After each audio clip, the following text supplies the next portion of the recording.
Nós estamos hoje, então, dando continuidade e chegando no penúltimo tema dessa série de mensagens. Então, semana passada, eu comentei sobre que eu estava justamente refletindo se deveria ou não, né, trabalhar mais dois temas ou só um. E diversas coisas me levaram a entender da parte de Deus de que a gente precisa continuar ouvindo desse tema. Tem a ver com o fato de que quando um tema nos deixa inquietos, é sinal de que Deus está precisando falar justamente está falando, está querendo falar conosco a respeito desse assunto. Então, e eu tenho percebido isso, que esse tema tem mexido de diversas maneiras com a nossa igreja. Tanto no sentido de a gente ver atitudes de transformação, de nós nos tornarmos uma igreja mais misericordiosa, mas também no sentido de muitas vezes a gente ter dificuldade de ouvir determinadas coisas e de aceitar como algo vindo da parte de Deus. E na medida que a gente, por isso, fica inquieto com a palavra de Deus, isso me fez entender ao longo da semana orando de que é importante a gente ouvir sobre isso, é importante. E por isso também eu pensei que ainda é importante ter mais um tema na semana que vem. Porque quando se trata desse assunto,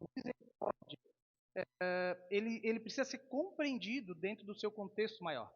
E na semana que vem a gente vai encerrar essa série conversando, como eu já tinha dado indícios, né, vindo falando sobre isso, conversando sobre o capítulo 9 e 10.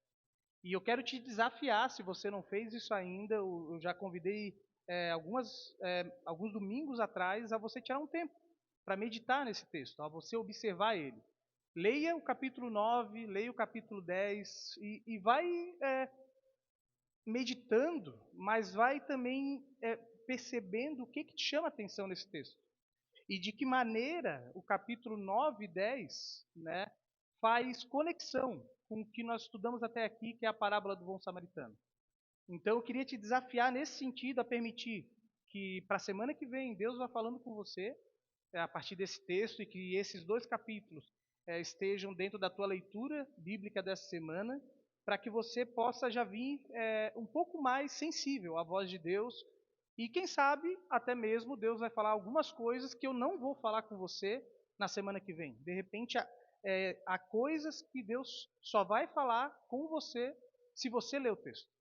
Talvez algumas coisas Deus vai querer me usar para falar no contexto maior e explicar, ensinar algumas coisas a respeito desse tema misericórdia e a conexão com a questão do serviço a Deus, mas pode ser que tenha coisas que eu não vou abordar, que somente Deus vai chamar a tua atenção na leitura desse texto. Então, nesse sentido, esteja aberto a continuar ouvindo Deus falando com você ao longo dessa semana, ainda que a gente comece a se aproximar.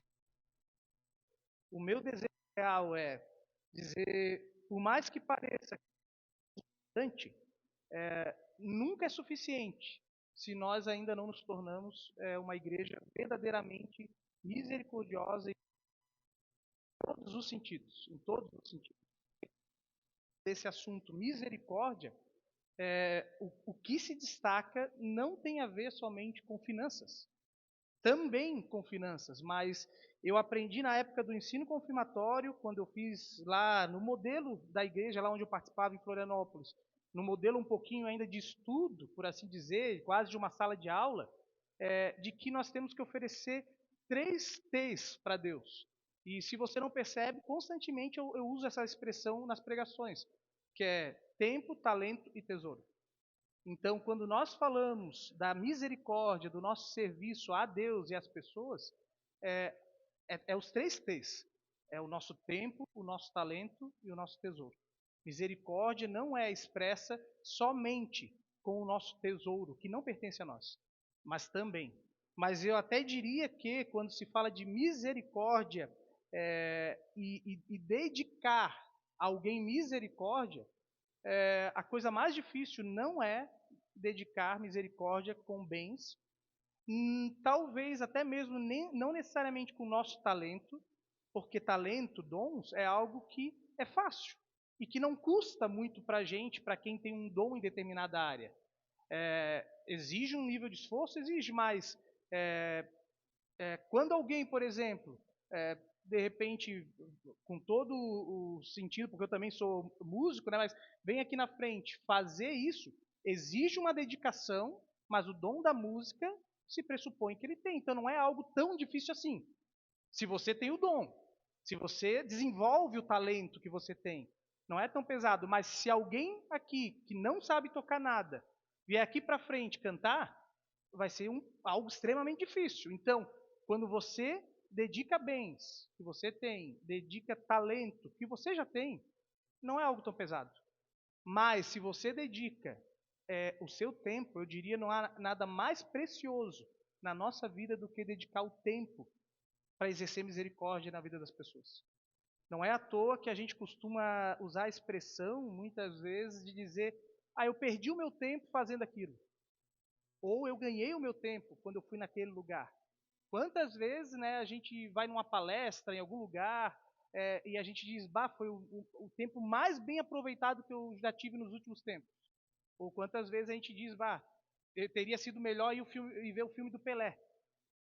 Para quem entende, né, a coleção, né, com Chaves, né, de repente, né, mas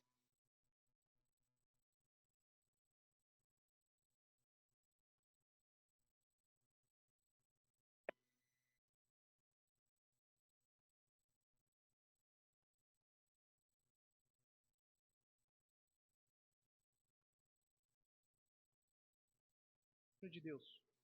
Eu vou hoje dedicar um tempo para assistir um futebol, ou sabendo que há uma pessoa na minha cidade que está precisando da minha misericórdia, do meu ouvido, do meu abraço, da minha oração, eu vou deixar de assistir aquilo que eu gosto, um seriado, de estar no conforto da minha casa e vou ir até a casa dessa pessoa nesse dia e gastar o meu tempo com ela de maneira boa.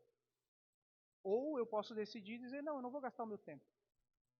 E lá você pode exercer o seu talento. Lá você talvez vai precisar desenvolver o uso dos bens que você tem para abençoar a pessoa. Mas ainda assim eu diria, dos 3 T's, talvez o maior dos desafios tenha a ver com o tempo, porque o tempo é a coisa mais preciosa que nós temos na vida. Não é à toa que quando a gente vai envelhecendo, a gente chega num momento da vida que diz: agora eu estou revendo muitas coisas no que eu gastava o meu tempo. Porque eu perdi tempo com pessoas que eu não deveria ter perdido, eu perdi tempo dedicando a coisas que não valeram a pena e que agora a gente começa a triar onde a gente vai gastar o tempo. O Titãs, se eu não me engano, uma banda secular, usam a música falando sobre isso. Eu devia ter amado mais, ter chorado mais, ter visto o sol se pôr. E mesmo que não é um hino cristão, ele fala de uma poesia com profundidade daquilo que a Bíblia e talvez o próprio Salomão não falou tão bem em alguns momentos, com tanta clareza de que há coisas que valem a pena a gente dedicar a vida e há coisas que não valem. E é sobre isso que nós falamos nessa série até aqui. Nós falamos sobre o que Deus espera da gente. De que o nosso tempo, seja aonde nós formos, tem que ser dedicado para exercer misericórdia na vida das pessoas. E hoje nós queremos entender um pouquinho mais, já que semana passada nós falamos sobre se é uma obrigação. Ah, não, desculpa, na semana retrasada nós falamos sobre se a misericórdia é uma obrigação ou um fruto da compaixão. Nós queremos falar um pouquinho mais sobre o fato de que a misericórdia ela tem a ver com amor, assim como o apóstolo Paulo fala lá em 2 Coríntios 8, capítulo inteiro, mas de modo especial no versículo 7. Por quê? A grande pergunta que eu digo que está por trás da misericórdia é: será que a misericórdia é expressão comum em todos nós? Ou ela é um meio de definir quem verdadeiramente já entregou a sua vida a Deus? E não somente isso. Será que a misericórdia, como uma expressão generosa, não só do básico, não só daquilo que é fácil para mim, não só daquilo que me sobra do meu tempo, do meu talento, do meu tesouro, mas como algo que, assim como Jesus transbordou em generosidade a ponto de ele se entregar por nós, será que a gente pode dizer que uma pessoa generosa só é generosa verdadeiramente se ela entendeu o que é o amor? Essa é a grande pergunta que eu quero trazer à tona hoje. Por quê? A gente precisa, de alguma maneira, não fazer uma caça às bruxas, mas aprender a discernir para as nossas vidas se nós estamos sendo verdadeiramente cristãos ou não. E, biblicamente falando, um verdadeiro cristão é alguém que já entendeu o que é amor. Sabe por quê? Presta atenção, um dado. Agora, tu vai ter que clicar ali na tela, senão eu acho que ele some. Clica aí, deixa aí. Isso. Uma pesquisa, né, do IBGE constatou, né, o IBGE, de que 86% da nossa população brasileira se define como cristã. Então, quase 100%, né, se diz que crê em Deus. Diz que confia em Deus, que vive para Deus.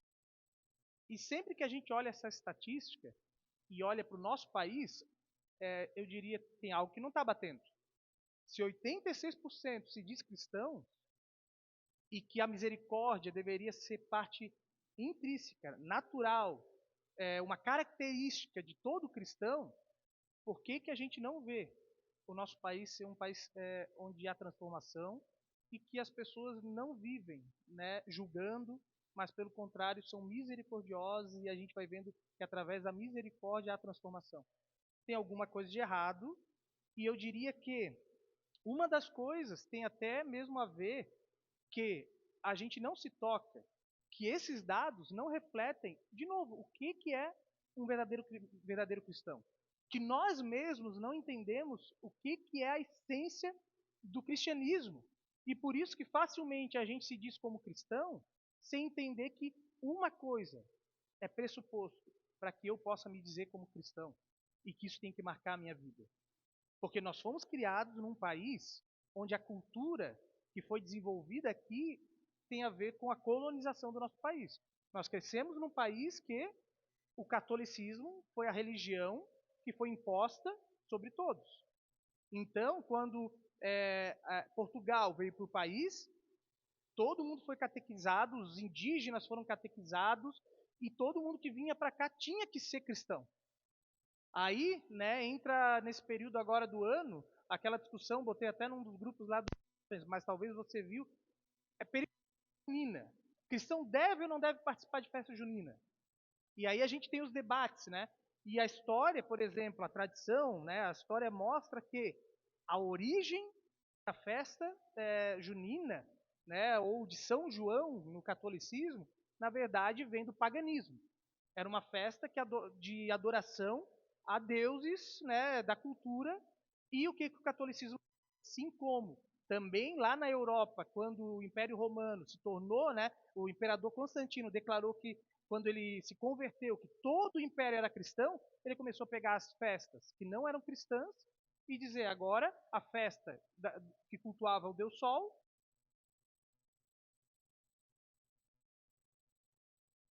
olha para a festa junina, é o mesmo esquema. O catolicismo foi lá e mudou a cultura. Mas mudar a cultura não faz com que eu necessariamente tenha me convertido, que eu necessariamente tenha entendido o que é ser cristão.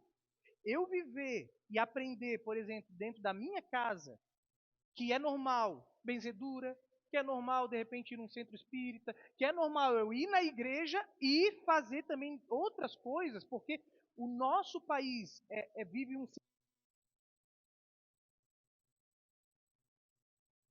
que eu, de repente, vou lá e leio o futuro com uma pessoa lá e vou misturando as religiões e creio na Umbanda, creio no hinduísmo e vou misturando tudo e eu ainda digo, eu ainda posso ser cristão.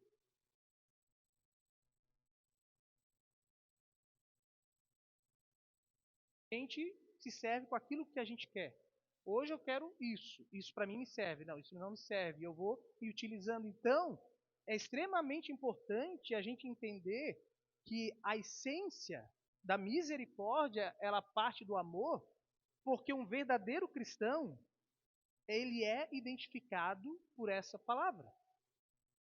Um verdadeiro cristão, ele precisa entender aquilo que o próprio Jesus falou lá em Mateus 7,16, que o que define um cristão é pelos frutos. Os frutos, quando você olha para as atitudes dele, aquilo que ele tem vivido no dia a dia, o que o relacionamento dele com Deus tem gerado de transformação, é isso que vai definir se você é um verdadeiro cristão ou não. Então, eu até diria que aquela história de que ninguém pode me julgar, não é bem assim. Nós gostamos de usar essa expressão no nosso país, ninguém tem o direito de me julgar, porque a gente não gosta que as pessoas nos confrontem com os nossos erros e pecados. A gente não quer saber, por mais que seja uma pessoa que venha em amor, com paciência, com todo o carinho do mundo, nos exortar, a gente diz: quem é tu para me julgar? Quem é tu para me julgar? Por quê? Porque a gente não entende que um verdadeiro cristão, ele precisa discernir sim, em primeiro lugar, a sua vida. Se você tem sido um verdadeiro cristão, quais são os frutos que têm sido gerados na tua vida? E, quando eu olho para as pessoas que estão à minha volta, quais são os frutos que eu vejo nos meus irmãos? Não para condenar, não para poder mandar ela para o inferno, não para humilhar ela se ela não tem conseguido viver de uma maneira que deveria talvez viver, não por obrigação, não para não ir para o inferno, mas para poder ter essa vida agradável, digna que Jesus sonhou para todos nós desde o início da criação. Mas, de novo, quando eu falo dos frutos, também olhar para as pessoas à minha volta e discernir: essa pessoa tem dado frutos que condizem com um seguidor de Jesus, vai me ajudar a entender, em primeiro lugar, e cuidar para que eu não seja enganado por falsos profetas. Se eu não sei discernir os frutos, se eu não observo a vida das pessoas à minha volta, e eu acho que todo mundo é cristão, só porque ela se identifica como cristã, vai ter muita pessoa me ensinando coisas que não vêm de Deus. Afinal de contas, num país que a gente cresceu no catolicismo, e eu venho de família católica, foi ensinado que existe benzedura boa e benzedura ruim. Então, se tu está buscando uma benzedura boa, não tem problema. Mas, quando a gente vai falar sobre benzedura, a gente vai ter que entender que para que eu vou precisar buscar um artifício e também uma manipulação de Deus, se eu tenho o próprio Deus à minha disposição e eu posso orar diretamente a Ele, e eu preciso depender do poder dele e saber que ele tem o melhor para mim, e se ele quiser, ele cura, e se ele quiser, ele não cura. Então, no fundo, pessoas que vêm com artimanhas e se passando por seguidoras de Jesus usam de expressões para enganar a gente. Talvez até sinceramente. Elas mesmas foram sinceramente enganadas por pessoas que acreditavam nisso, e isso vai passando para frente, e a gente vive numa cultura onde pessoas se dizem cristãs, mas a gente não entende que determinadas coisas não têm a ver com o cristianismo. Onde a gente, de repente, é ensinado que tu pode ir no cristianismo, de novo, como eu usei o exemplo, e ainda assim ser espírita, e acreditar que as duas coisas condizem. Entende o que eu quero falar sobre essa cultura que é tão difícil de que pelos frutos os conhecereis? Mas não somente isso. Deixa eu ver se eu botei aqui. Olha o que Gálatas 5, 22 a 23 diz. O que o apóstolo Paulo diz? O fruto do Espírito é o amor. E aí ele vai falando a sequência. Alguns teólogos, alguns pastores, entendem que o jeito certo de fazer a leitura desse texto deveria ser que o fruto do Espírito é amor. Esse é o fruto. E assim como uma bergamota que tem os seus gomos, o amor ele é caracterizado por alegria, paz, longanimidade, benignidade, fé, mansidão, domínio próprio. Então, são expressões do amor. Então, alguns pastores que estudam os textos nos originais, estudam o jeito de Paulo se expressar em diversas cartas, eles entendem que uma das formas que a gente deveria entender esse texto, ou a possível e provável forma de entender esse texto é: qual é o fruto do Espírito? Qual é o fruto que o Espírito, quando nós nos convertemos e o Espírito habita em nós, qual é o fruto que o Espírito gera? Amor. E aí, na medida que eu tenho o amor de Deus sendo gerado em mim, outras características vão acontecendo na minha vida. Eu vou ser mais paciente, eu vou ter mais domínio próprio. Mas o amor é o primeiro, é o fruto em si. E aí eu volto de novo a dizer, lembram o que caracteriza um verdadeiro cristão? O amor. E pelos frutos os conhecereis. Então, um cristão que verdadeiramente habita o Espírito de Deus, ele é alguém que é marcado pelo amor. E como eu consigo saber se essa pessoa é marcada pelo amor? Se eu olho para a minha vida e para a vida dos meus irmãos à minha volta, e eu vejo que constantemente são pessoas em que elas estão se tornando mais pacientes, elas estão se tornando alguém que consegue ter mais domínio, que há um ano atrás ela era uma pessoa que não tinha tanta fé, mas hoje ela acredita muito mais em Deus, que ela não é alguém que não tem tido mudanças, ela não é alguém que está sendo moldada pela cultura do mundo, que ela não é alguém que falava a respeito de Deus e que vivia dentro da igreja e que hoje já não vai mais na igreja, entende? Então, o amor ele vai gerando uma profundidade, uma transformação. E é justamente a respeito da profundidade do amor, da essência do amor, que a parábola do bom samaritano. Fê, dá uma olhadinha aí, porque. Isso. Deixa sempre clicado ali, tá? Só por via das dúvidas, né? Então, nós vamos ver justamente nesse texto que a gente estudou nas últimas semanas, Lucas 10, a parábola do bom samaritano, onde Jesus ele é interrogado, é questionado por uma pessoa, por um mestre da lei, que diz: Senhor, como é que eu posso ser salvo? E a gente talvez não percebeu isso, ainda que eu já tenha citado alguns momentos aqui em cultos, mas que o assunto principal do que Jesus está falando com esse mestre da lei, esse pastor, esse teólogo, é sobre amor. É isso. A essência da parábola do bom samaritano é sobre o que é amor.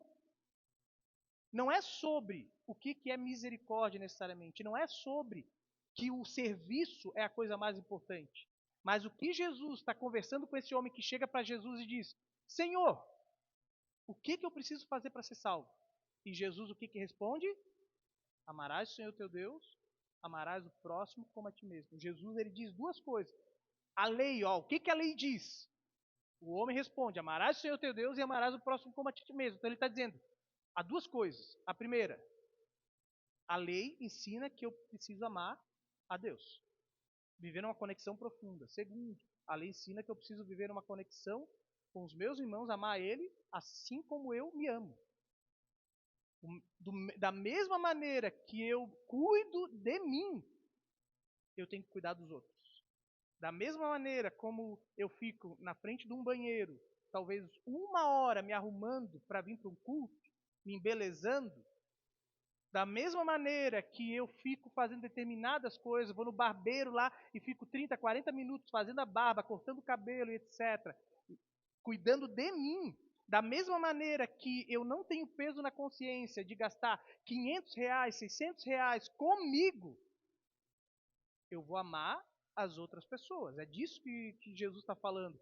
E Jesus diz para ele: tá certo, faz isso e tu vai viver. Faz isso e vai dar tudo certo na tua vida. E o ponto-chave sobre o chamado à misericórdia e sobre o amor é que Jesus, ele na verdade, ele inverte a questão do que o mestre da lei estava querendo fazer. O mestre da lei, se ele estava sendo sincero ou não, e é possível entender, conhecendo os fariseus, os líderes religiosos, que estavam constantemente tentando botar Jesus em apuros, que uma das coisas que poderia estar acontecendo ali era uma estratégia para pegar Jesus e botar ele na prisão, de prender, matar ele, etc. Ele poderia sim estar sendo sincero na pergunta, o que eu faço para ser salvo, mas ele poderia sim estar querendo pegar Jesus numa pegadinha. E aí o ponto-chave é, Jesus inverte o jogo para ele e diz: tudo bem, tu estava querendo me pegar sobre o que fazer para ser salvo. E eu digo: tá lá, cumpre a lei. Tu consegue cumprir a lei? Ou você está cumprindo a lei? Você entendeu o que a lei de verdade diz? Porque você é um bom conhecedor da lei. Você é alguém que a tua vida inteira tem estudado a lei. Agora, pratica ela. Você está praticando a lei. Você conhece a Bíblia. Os seus pais te ensinaram sobre a Bíblia. A tua avó talvez falava da Bíblia. Tu foi no ensino confirmatório e tu conhece a Bíblia. Tu foi confirmado. Tu fez ETD. que é o estudo de teologia que o pastor Nelson fazia aqui. Tem um monte de conhecimento. Tu conhece, tá ok? E aí, tá cumprindo com isso? O que tu tá fazendo com aquilo que tu aprendeu? Tu sabe muita coisa. Parabéns. Jesus não critica ele. Ele não diz, não importa o que tu sabe. Mas o que tu tem feito com o que tu sabe? E eu não sei se você lembra, tem uma outra pergunta para Jesus, um tal de um cara que não tem nome, que é um jovem rico. Assim como o mestre da lei não aparece o nome dele, lá em Mateus 10, 17 a 22, conta a história com a pergunta semelhante, que esse rapaz, um jovem muito rico, chega para Jesus e diz, mestre, que farei para herdar a vida eterna? O que eu vou fazer, mestre, para ser salvo? E aí o que Jesus faz com ele? O que diz a lei? Papapá, e ele vai citando os mandamentos. Muito bem. Mas uma coisa te falta. Tem uma coisa. Vai e vende tudo que tu tem, dá aos pobres e me segue. O que Jesus está confrontando a ele não tem a ver com a questão do dinheiro. Não tem a ver com a questão de ele ser simplesmente generoso com bens. Mas tem a ver com aquilo que ele ama. O que tu ama mais?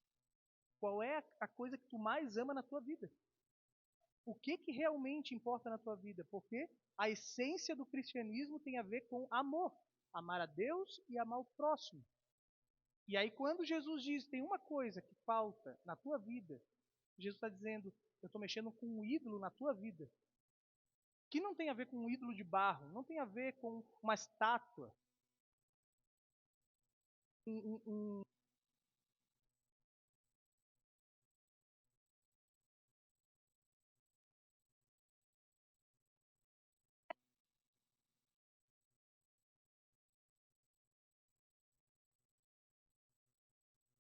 Se tu conhece o que Deus espera de ti, o que tu mais ama na vida é a Deus, então larga isso aí e me segue. Então, abre mão disso e me segue. Porque cristianismo, quando fala de seguir a Jesus, tem a ver com fazer a mesma coisa que Jesus fez. Amar. João 3, 17, deixa eu ver se é o próximo texto, diz, porque Deus enviou seu Filho ao mundo, não para que condenasse o mundo, mas para que o mundo fosse salvo por ele.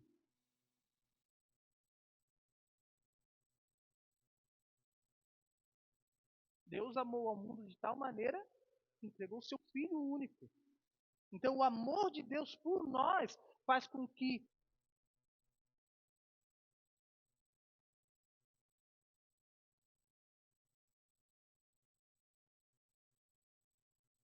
todas as coisas, a ponto de sair da eternidade, vir a essa terra para sofrer por nós. E aí a gente volta do mestre da lei, do jovem rico, onde nós somos confrontados com a pergunta que todos os dias nós nos fazemos. E aí, o que eu posso fazer para ter uma vida boa? Porque é isso que está por trás da pergunta, o que eu posso fazer para ser salvo? O que eu posso fazer para ter um casamento bom? O que eu posso fazer para ter relacionamento com meus filhos, bons filhos? O que eu posso fazer para poder ter condições financeiras boas? O que eu posso fazer para ter bons amigos? É isso que está por trás da pergunta, o que eu preciso fazer, Deus, para ser salvo? Salvo do quê?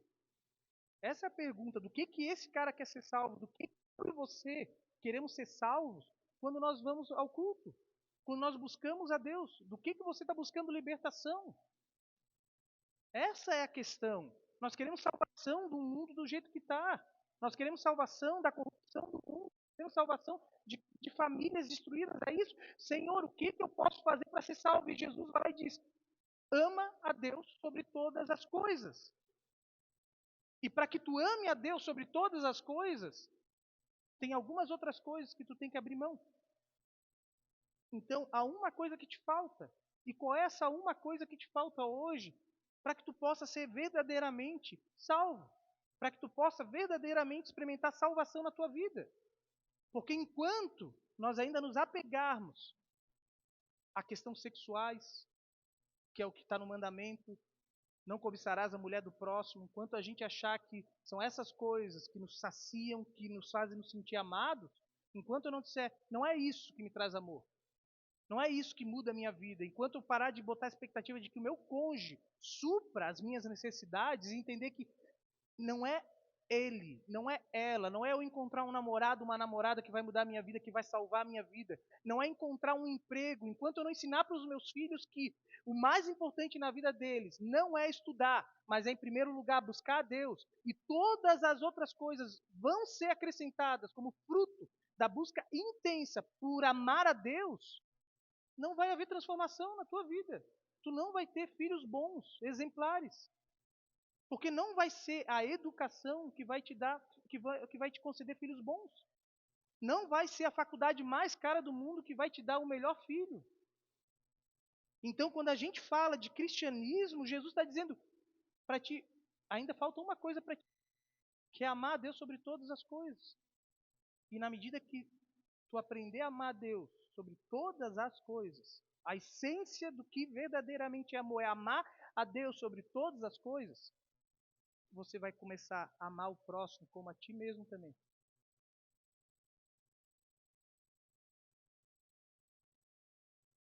Queridos,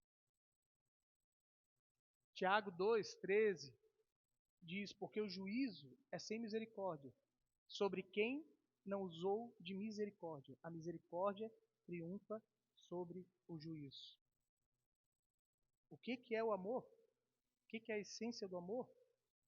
O amor, ele se manifesta através de atitudes concretas. Isso é amor. A essência do amor bíblico é agir, é abrir mão, é fazer. Fazer o quê? Buscar a Deus. É agir. É dizer, eu quero ser salvo, eu tenho que ir ao encontro de Deus. Eu tenho que permitir que Deus me encontre. Eu tenho que me relacionar com Deus, eu tenho que fazer algo. Se eu achar que a minha vida vai mudar sem eu ter um relacionamento com Deus, e eu ficar pedindo para os outros, ora por mim, misericordioso.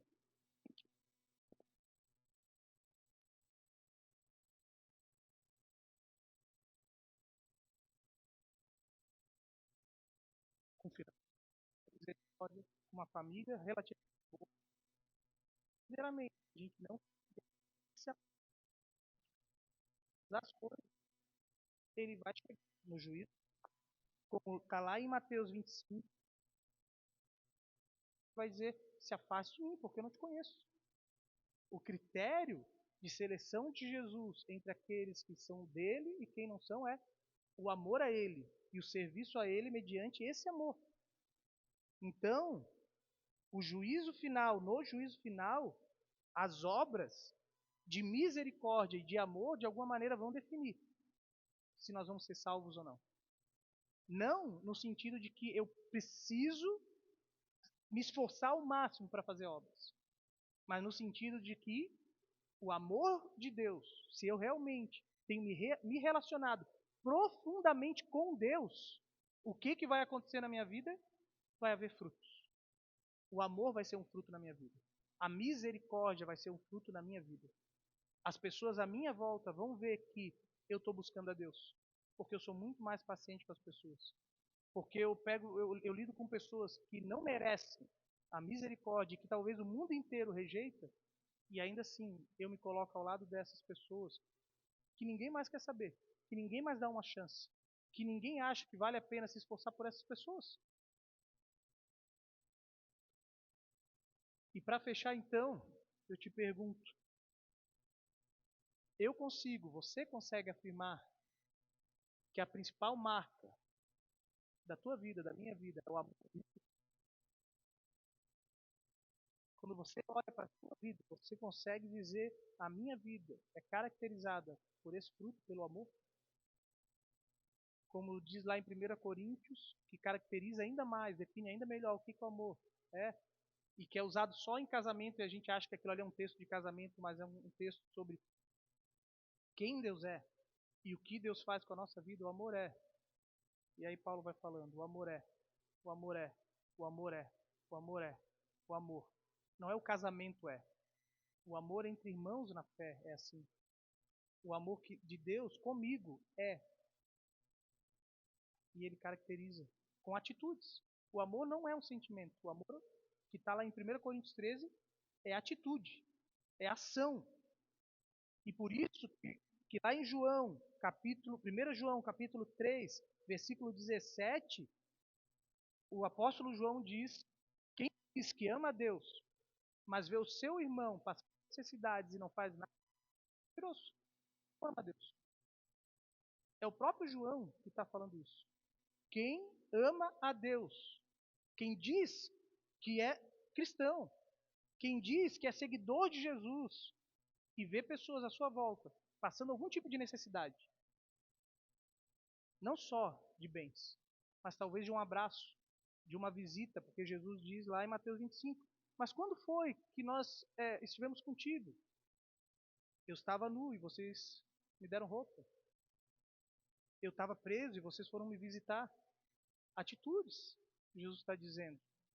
Então, o amor que Jesus está falando e que João diz é, quando você vê uma necessidade, você precisa fazer algo.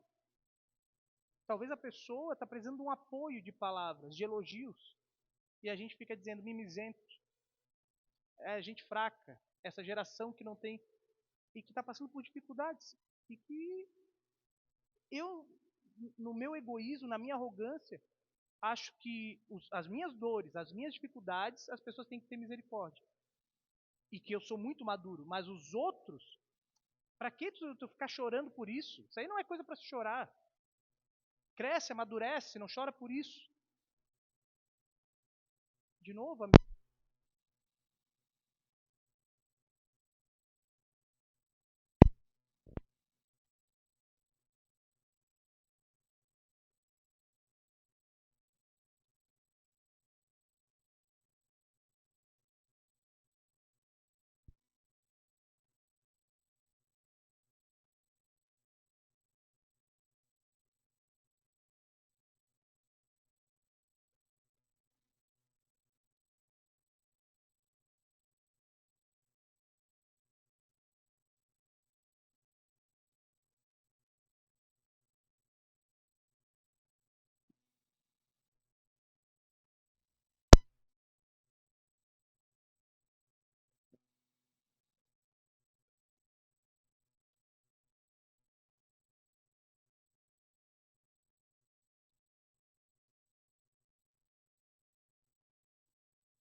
a última pergunta. Se ligar, bom, não vai voltar o computador, mas é porque eu me perdi na última pergunta. Deixa eu ver se eu abro aqui rapidinho. Só para a última pergunta, para fechar.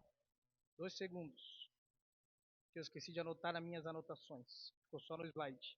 Aí entra os problemas, né? De a gente querer mudar um pouco o esquema, mas não tem internet, não vai abrir. Mas se eu lembrar a pergunta, depois eu mando lá. Mas teria relação, na verdade, com a questão desse amor que é expresso para os outros e dizer, tá, e aí? Quando você olha para a tua vida, além de olhar de um amor que tem atitudes, você vê que a tua vida é marcada por misericórdia? Você vê atitudes práticas de amor? Você vê o quanto que o amor de Deus tem transformado a tua vida ou você não consegue ver? Vai abrir ali, não sei se vai dar tempo, mas se você vê frutos. Quero te convidar, assim como eu costumo fazer, a gente tem 1 minuto em silêncio. E eu te convido então ainda nesse tempo de meditação, de novo, a ouvir Deus. Eu sempre digo e repito agora, quando nós olhamos para esse tema, tantas coisas são faladas e nem tudo a gente vai absorver. Mas o ponto-chave é o que Deus tem falado contigo. Não é tudo que foi falado aqui, mas é o que Deus falou contigo.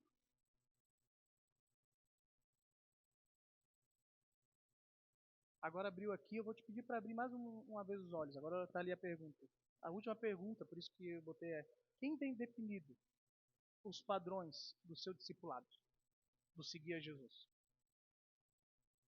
Quem define o modo que você deve seguir a Jesus? É você ou Jesus? Quem diz como você deve viver? Como você deve amar as pessoas? Qual é o limite do amor? Qual é o limite da misericórdia? Quem tem dito e definido o teu estilo de vida? É Jesus e a palavra dele ou você? E queridos, isso que eu estou falando até aqui é duro.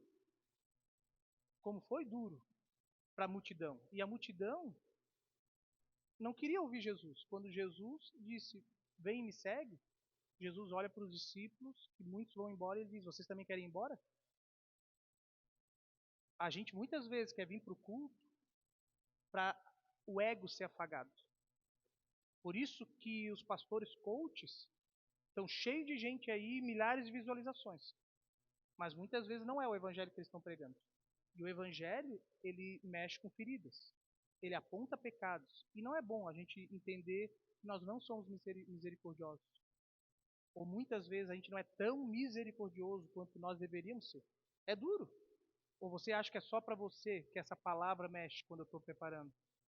Na minha vida, ontem na célula dos jovens, o primeiro encontro da célula dos jovens lá da Chuvisca, a primeira célula deles lá, onde que eu estava junto lá com eles, eu compartilhei com eles de que essas palavras e o preparar, Deus me desafiou em vários sentidos. Uma delas é deixar de comprar um móvel que a gente queria comprar para a gente, com o dinheiro que tinha juntado, para abençoar pessoas. Era algo que a gente queria e que a gente vai abrir mão de um valor, de um roupeiro, para poder abençoar uma pessoa que a gente sente que precisa ajudar. E não é fácil. Mas na medida que o Espírito Santo nos inquieta, eu vou lutar contra isso até aceitar. Então, de verdade, queridos, não é uma palavra leve, mas é o que Jesus fez com a multidões. E vocês? Quando vocês ouvem do preço que é alto para seguir a Jesus, vocês querem seguir? Vinde comigo, como foi com o jovem rico. Tem uma coisa que te falta. E como tu reage quando Jesus diz o preço de seguir a Ele? Você é como o jovem rico que abaixa a cabeça e se entristece porque talvez você não está disposto a abrir mão do teu tempo para ir lá em Eldorado, porque talvez você não está disposto a abrir mão do teu talento, que é muito caro o teu talento, porque você em uma hora ganha R$ 300 talvez, e aí você vai, por uma hora, quanto que você vai perder num dia talvez, se você usar o teu talento para ir lá visitar pessoas? Ou talvez abrir mão de coisas para você, para outras pessoas. Quem define não sou eu. É Jesus está dizendo o que é amor. Amor é uma entrega completa.